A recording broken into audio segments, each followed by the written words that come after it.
set of outcomes are 1, 2, 3, 4, and so on. Is it just like the natural numbers? Can we count these numbers? Can we count these numbers? 1, 2, 3, 4. We can count, but they are infinite. So here, this type of sample space is called as countably infinite samples. See the here it is a finite sample space, and this is an example of countably infinite sample space. In a particular random experiment, then the set of possible outcomes of that particular experiment are 1, 2, 3, 4. So here, this particular set is called as a countably infinite because we have infinite number of numbers, but we can count it. Is it? So here, the sample space is said to be a discrete sample space.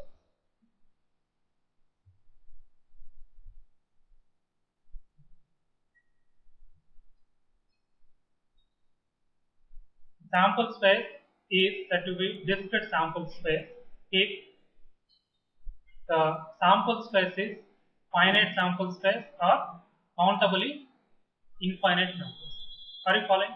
That is, the sample space has finite number of elements or countably infinite number of elements. That type of sample space is defined as a discrete sample space.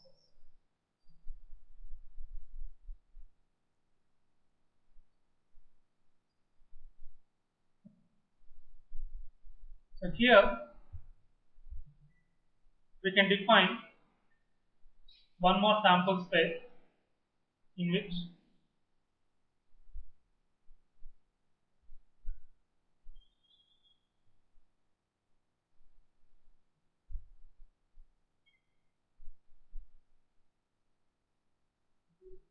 some x can take any value from 0 to 1. We define the sample space in such a way that the outcome may be any value from 0 to 12. Any value from 0 to 12. So here, how many values are there? 13. Any value from 0 to 12. Any value from 0 to 12 means it may be 0, 0.1, maybe 0.11, 0.01, infinite. Can we count? It's not possible. So here, this sample space is called as uncountably infinite. See the difference between this and this. Both are different. Here we can count. Though they are infinite, we can count. But here, counting is not possible. Between 0 and 12 are not only 0 and 12, between 0 and 1. Any value between 0 and 1. Maybe 0, 0.1, 0.001. Any value. 10 power minus 9, 10 power minus 12. 1 by 1000, 1 by 10,000, 1 by 1 lakh. Any value. Yes. That is after point, just you can put any zeros. So how many zeros? And 1.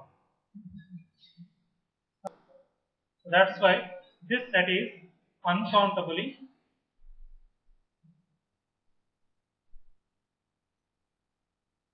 infinite samples. See, here we have the two finite sample spaces.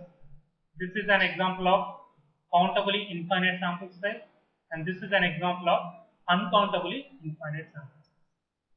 That is, we are classifying the sample space into finite sample space, countably infinite sample space, uncountably infinite sample space. So based on that, we are classifying the sample space into two types. One is the discrete sample space, and another one is the continuous sample space. Can I give the example of the continuous sample space? See, if the sample space is uncountably infinite, then the corresponding sample space is called as a continuous sample space. So here, this one, and this are the examples of the discrete sample spaces, and the last sample space that we considered is an example of the continuous sample space. So this definition is very, very important.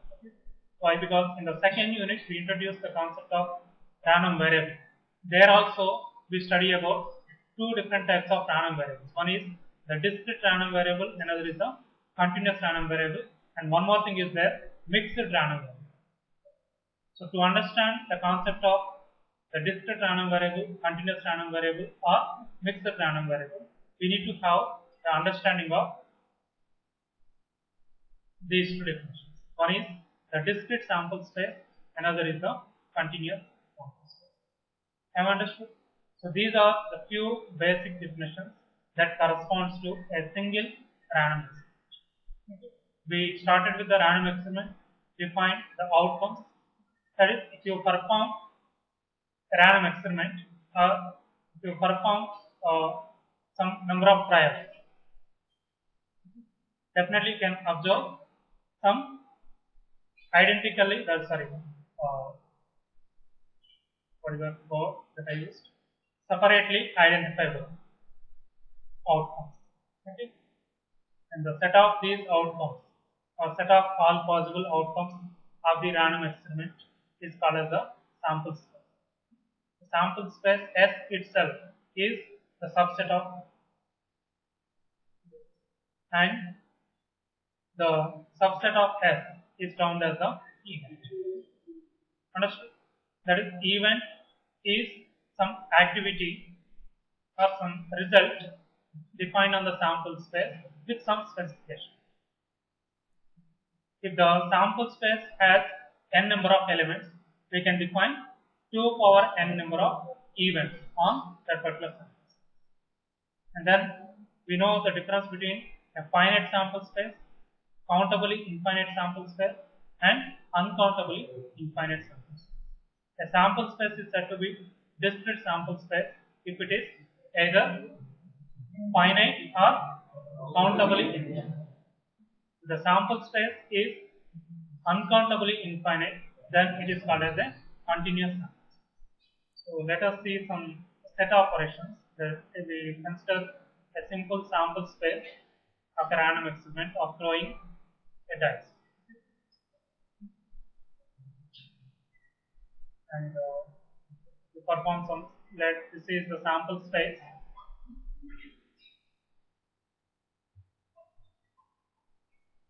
The sample points are the 6 elements, which are the outcomes of the random experiment of throwing a dice. The sample point 1, 2, 3, 4, 5, and 6. So let us assume A is an event. That is, here we are defining, or we are specifying that an odd number come out. Are you following this? When you throw a dice, an odd number can come. That is 1, 3, or 5 can come. So that event is defined as A. Where is that 1, 3, 5?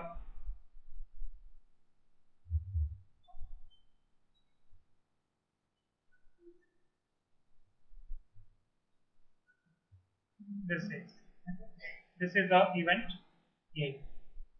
Is it? And similarly, you can define the B, even number.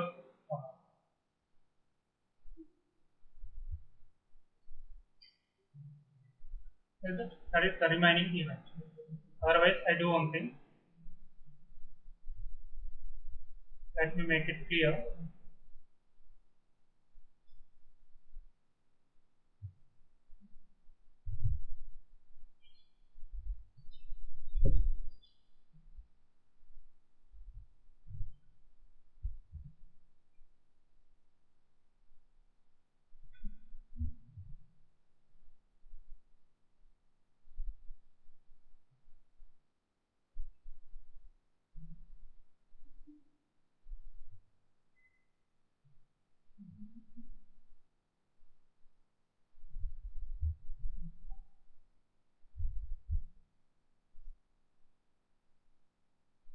So this is event A.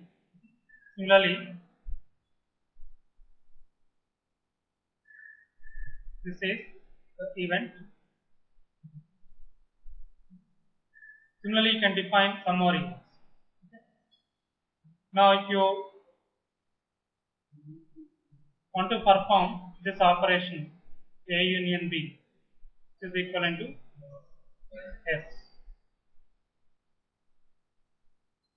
I think you already know all these things. It is equivalent to S. And A intersection B is 5. So here we can define one more definition. If any two events satisfy this condition, that is A intersection B equivalent to 5, then those two events are said to be disjoint or mutually exclusive events. That is, the occurrence of one event will not allow the occurrence of other event. That is, if an odd number occurs, definitely even number will not occur. Even number occurs, odd number will occur. That's why these two events are said to be disjoint or mutually exclusive events.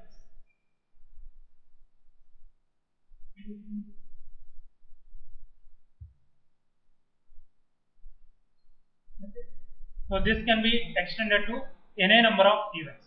Okay. For example, if you have some n number of events and A1 intersection, A2 intersection, and so on, AN is 5, are they said to be disjoint? Is there another condition? Let us assume we have A1, A2, and so on, some AN, that is n number of events defined on a particular random experiment. When these n number of events are said to be disjoint or mutually exclusive. See, in case of two events, this is correct. In case of many events, when this condition is satisfied,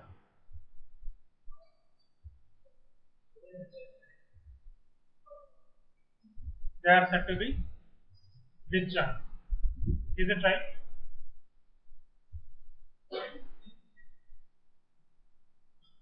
That is right, but this is not sufficient. All must be satisfied that, and if you take the groups, that is A1, A2, and A3, they must also satisfy the condition. That is, take for example, A1 intersection, A2 intersection, A3 must also be 5. Okay. And A1 intersection A2 must also be 5. Okay. A2 intersection A3 must be 5. Okay. A1 intersection A2 intersection A3 intersection A4 must be 5. Okay. A3 intersection A4 must be 5. A5 intersection A6 must be 5. Like that. Okay. So you have to define all this. If all the conditions are satisfied, then only these n number of events are said to be mutually exclusive. In case of two events, that is well and good. But in case of n number of events, see, if you consider any two events, out of these n number of events, if you consider any two events, the condition must be satisfied. Understood? That is, AI intersection AJ must be equivalent to 5 when I is not equivalent to J. A1, A2, or A3, A4, I are the integers. I and J. The positive integers can take from 1 onwards, 1, 2, 3, so on. J is also taken. So this is a very, very important thing that you have to remember. In case of, let us assume the simple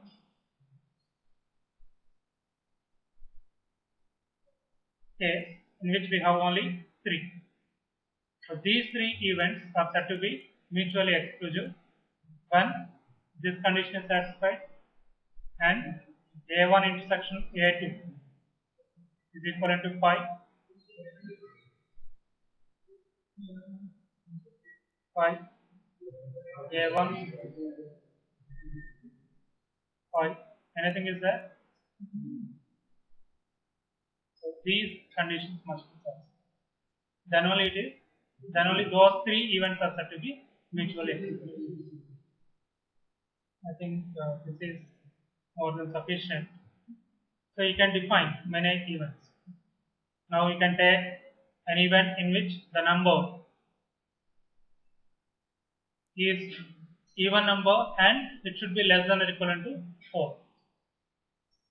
Even number less than or equivalent to 4. Then what are the outcomes? 2, 4. Odd number greater than or equivalent to 3. 3, 5. Odd number less than 3. Even number greater than 4 or greater than 2. Like that, you can define 2 power 6 events. So we will continue in the next class.